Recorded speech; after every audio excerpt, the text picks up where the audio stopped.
अस्सलाम वालेकुम। मेरा नाम साबर अली है। मैं थाना निशाताबाद तैनात हाँ। 2023 के दूसरे महीने की 5 तरीक नूं ना मेरे SHO साहब ने सानू एक रेड ते भेजा जो 324 अकदामे कतल का रेड सी। जो असीं रेड ते गए हैं, रेड ते मैं ड्राइवर सा, गड्डी चलांदा सा। मैं अपनी गड्डी मोड़ के वापस सीधी करके खड़ी की। मैं गड्डी च रहा। रेड करके जो मुलाजम वापस होए हैं तो उन्होंने मजामत शुरू कर दी, जिहदे विच मुलाजमां ते उन्होंने फायरिंग शुरू कर दी।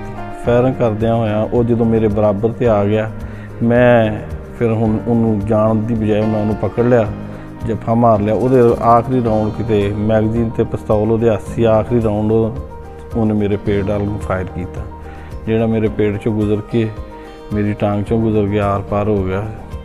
मैं उन्होंने पकड़ लिया। दे विच मैनू IG साहब पंजाब ने लाहौर सद्दिया, मैनू तगमा जुरत दिता, गाजी साहब डिकलेयर किया।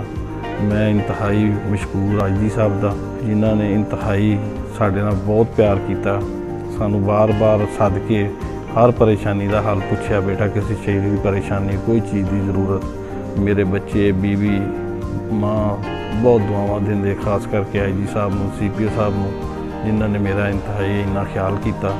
मेरा सारा इलाज महकमे ने किया। अलहमदुलिल्लाह मैं हुण ठीक हाँ। मैं इस माह तो दोबारा ज्वाइनिंग की है। मैनू दोबारा CPO साहब ने बुला के पूछा कि कोई भी बेटा मसला हो तो मैनू ज़रूर दसना। मैं अलहमदुलिल्लाह बहुत खुश हाँ विद फैमिली, शुक्र अलहमदुलिल्लाह।